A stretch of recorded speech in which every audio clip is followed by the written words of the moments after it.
Hello friends, इस video में हम चर्चा करेंगे दुनिया के सबसे बड़े लोकतंत्र भारत देश में जो विधायिका है। विधायिका जिसे भारत में संसद के नाम से जाना जाता है, अन्य देशों में विधायिका को अलग अलग नामों से जाना जाता है। जैसे में अमेरिका में विधायिका को कांग्रेस के नाम से जाना जाता है, तो भारत में विधायिका को किस नाम से जाना जाता है? संसद के नाम से जाना जाता है। और जो संसद है वो लोकसभा और राज्यसभा से मिलकर बना हुआ है। तो वही लोकसभा और राज्यसभा के बीच में क्या अंतर है, इस वीडियो में यही हम जानेंगे। ठीक, अगर इस चैनल पर नए हैं तो चैनल को सब्सक्राइब कर लीजिएगा। ऐसे जीके जीएस के एमसीक्यू क्वेश्चन और कॉन्सेप्ट भी आपको इस चैनल पर मिलता रहता है, और साथ ही साथ आपको रीजनिंग मैथ के भी कॉन्सेप्ट इस चैनल पर लेकर आता रहता हूँ। ठीक, आप इस चैनल पर नए हैं तो चैनल को ज़रूर सब्सक्राइब कर लीजिएगा। आइए पहले जानते हैं सरकार के कितने अंग होते हैं। ठीक, याद रखिएगा सरकार के कितने अंग। आपसे कोई पूछे सरकार के कितने अंग होते हैं तो आप बताएंगे 3 अंग होते हैं। ठीक, व्यवस्थापिका विधायिका भी बोला जाता है।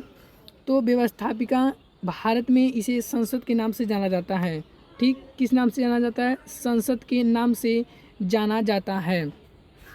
ओके, आपसे कोई पूछ दे संसद के कितने अंग होते हैं तो आप बताएंगे संसद के 3 अंग होते हैं। कितने अंग होते हैं? 3 अंग होते हैं। लेकिन आपसे यही कहीं पूछ दे कि संसद के कितने सदन होते हैं तो आप बताएंगे 2 सदन होते हैं, लोकसभा और राज्यसभा। और कितने अंग होते हैं? 3 अंग। कौन कौन? लोकसभा, राज्यसभा और राष्ट्रपति। ठीक, कार्यपालिका जो है यह राष्ट्रपति, प्रधानमंत्री, उपराष्ट्रपति, मंत्रिपरिषद, मंत्रिमंडल, केंद्रीय सेवाओं से मिलकर कार्यपालिका बना हुआ है। न्यायपालिका supreme court, high court, district court. ठीक, व्यवस्थापिका का कार्य होता है कानून को बनाना, कार्यपालिका का काम होता है कानून को लागू करना, न्यायपालिका का काम होता है कानून का उल्लंघन करने पर किसी को दंड देना। ठीक, यह 3 क्या है? प्रावधान है। सरकार के कितने हैं? 3 अंग होते हैं, ये आपको पता होना चाहिए। ठीक, व्यवस्थापिका, कार्यपालिका, न्यायपालिका के क्या काम है इसको भी हम आपको बता दिए। अब आइए चलते हैं जानते हैं कि लोकसभा तथा राज्यसभा में अंतर, difference between Lok Sabha and Rajya Sabha. Lok Sabha, पहले हम कुछ बेसिक बात जान लेते हैं कि लोकसभा और राज्यसभा को किन किन नामों से जाना जाता है। तो याद रखिएगा, लोकसभा को निम्न सदन के नाम से जाना जाता है। लोकसभा को निम्न सदन के नाम से जाना जाता है। इसे उच्च सदन के नाम से जाना जाता है। इसे ही उच्च सदन क्यों बोला गया? इसे निम्न सदन, योग्यताओं के कारण इसे उच्च सदन कहा गया और इसे निम्न सदन। ठीक, याद रखिएगा, लोकसभा को प्रथम सदन बोला जाता है। लोकसभा को प्रथम सदन और इसे द्वितीय सदन। ठीक, शक्तियों के कारण इसे प्रथम सदन और इसे द्वितीय सदन बोला जाता है। ठीक, याद रखिएगा, लोकसभा जो है यह जनता के प्रतिनिधि होता है और जो राज्यसभा होता है यह प्रांतों का प्रतिनिधि होता है। ठीक, अब आइए चलते हैं लोकसभा और राज्यसभा के बीच अंतर को जानते हैं। देखिए अंतर, पहला ही अंतर है कि इसका कार्यकाल 5 वर्ष है तथा इससे पूर्व भी राष्ट्रपति प्रधानमंत्री की सलाह पर भंग कर सकता है। याद रखिएगा, लोकसभा का जो कार्यकाल होता है 5 वर्ष होता है, उसके बाद यह भंग हो जाता है। लेकिन अगर 5 साल से पहले ही प्रधानमंत्री की सलाह पर राष्ट्रपति चाहे तो लोकसभा को भंग कर सकता है, ये बात याद रखिएगा। ठीक, और लोकसभा का आपसे पूछे तो कार्यकाल कितना होता है तो आप बताएंगे 5 वर्ष होता है। लेकिन आपसे कोई पूछे राज्यसभा का कार्यकाल कितना वर्ष होता है तो आपको हम स्पष्ट कर देना चाहते हैं कि राज्यसभा का कार्यकाल नहीं होता है। राज्यसभा के सदस्यों का कार्यकाल होता है। राज्यसभा के सदस्यों का कार्यकाल जो होता है 6 वर्ष होता है। याद रखिएगा, राज्यसभा का कार्यकाल नहीं होता है। आपसे कोई पूछे राज्यसभा का कार्यकाल कितना है तो आप बताएंगे जी नहीं, कार्यकाल नहीं होता है। उनके सदस्यों का कार्यकाल 6 वर्ष होता है।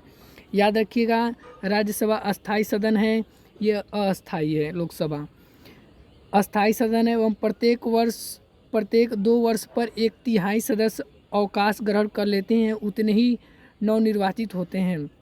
ठीक, देखिए मान लीजिए 2020 में 1/3 अवकाश ग्रहण कर लिए तो 2020 में 1/3 क्या कर लेंगे?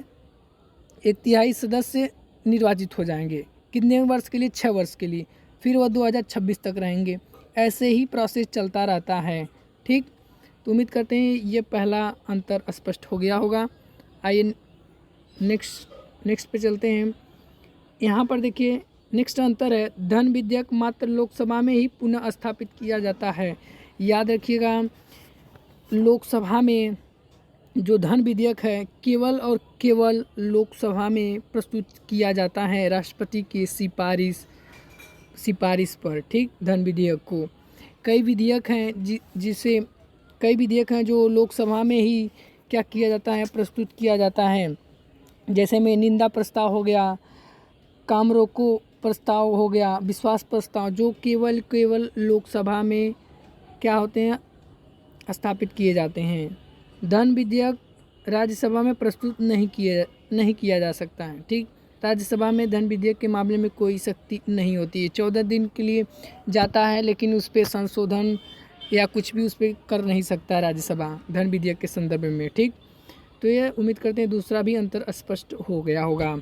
जो तीसरा अंतर है काफ़ी ज़्यादा इम्पोर्टेंट है। जनता द्वारा लोकसभा के सदस्य सार्वजनिक गुप्त मतदान द्वारा चुने जाते हैं। याद रखिएगा, लोकसभा जो होता है, लोकसभा के सदस्यों वो जनता के द्वारा चुने जाते हैं। डायरेक्ट इलेक्शन होता है। ठीक, क्या होता है, डायरेक्ट इलेक्शन होता है। और राज्यसभा के सदस्यों का चयन संबंधित राज्यों की विधानसभा में अनुपातिक प्रतिनिधियों के आधार पर निर्वाचित होती हैं।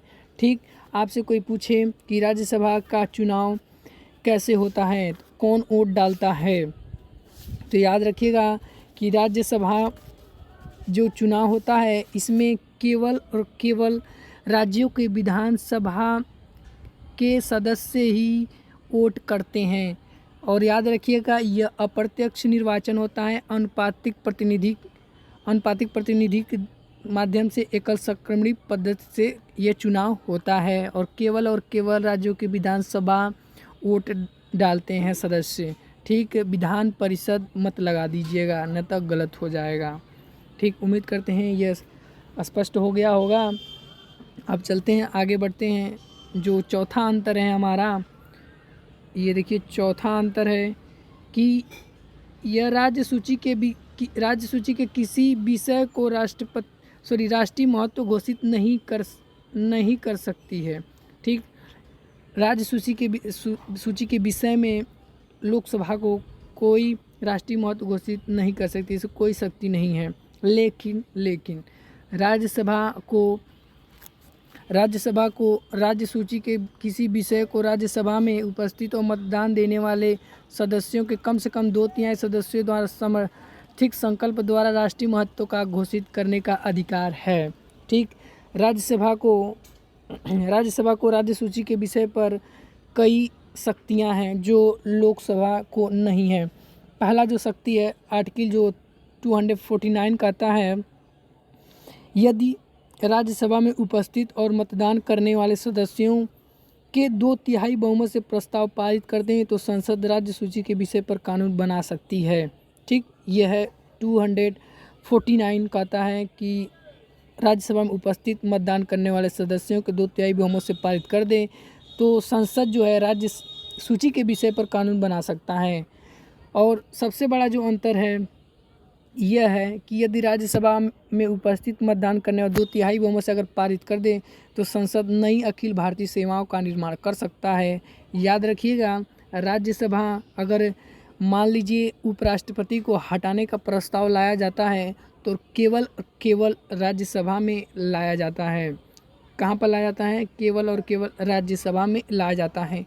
राष्ट्रपति के हटाने के प्रावधान में जो महाभियोग की प्रक्रिया आर्टिकल 61 में, वह जो प्रक्रिया है वह आप लोकसभा या राज्यसभा कहीं भी किसी भी सदन में लाया जा सकता है, उसमें कोई बाउंडेशन नहीं है। लेकिन राष्ट्रपति को हटाने का जब प्रस्ताव हो तो केवल और केवल राज्यसभा में पहले प्रारंभ किया जाता है। यह प्रावधान आर्टिकल 67B क्लॉज में लिखा हुआ है। ठीक, आइए अब चलते हैं नेक्स्ट अंतर के बारे में जानते हैं। लोकसभा राज्यसभा द्वारा पारित प्रस्ताव का अनुमोदन करती है। लोकसभा राज्यसभा द्वारा पारित प्रस्ताव को अनुमोदन करती है। ठीक, यहाँ पर देखिए उपराष्ट्रपति को हटाने संबंधी प्रस्ताव राज्यसभा में ही प्रारंभ किया जाता है। अभी जस्ट पीछे बताएं तो ये भी क्या है, ये भी अंतर महत्वपूर्ण होता है। नेक्स्ट अंतर है, लास्ट अंतर है कि लोकसभा को किसी प्रकार के विषय अधिकार की आवश्यकता नहीं है क्योंकि राज्यसभा विघटित नहीं होती है। ठीक, राज्यसभा, जी हाँ, राज्यसभा विघटित नहीं होती है। यहाँ पर देखिएगा लोकसभा के भंग होने की स्थिति में आपातकाल की उद्घोषणा का अनुमोदन राज्यसभा करती है। ठीक, जब लोकसभा के भंग होने की स्थिति में आपातकाल जब लगता है, आपातकाल की जब उद्घोषणा मान लीजिए है तो अनुमोदन राज्यसभा ही करती है। जब लोकसभा भंग हो जाता है तो होने की स्थिति में आपातकाल के दौरान अनुमोदन जो है राज्यसभा ही करती है। तो ये भी काफ़ी ज़्यादा महत्वपूर्ण अंतर है। तो उम्मीद करते हैं आज का सेशन अच्छा लगा होगा। आज के लिए बस इतना ही, नेक्स्ट सेशन में मिलते हैं, तब तक के लिए धन्यवाद।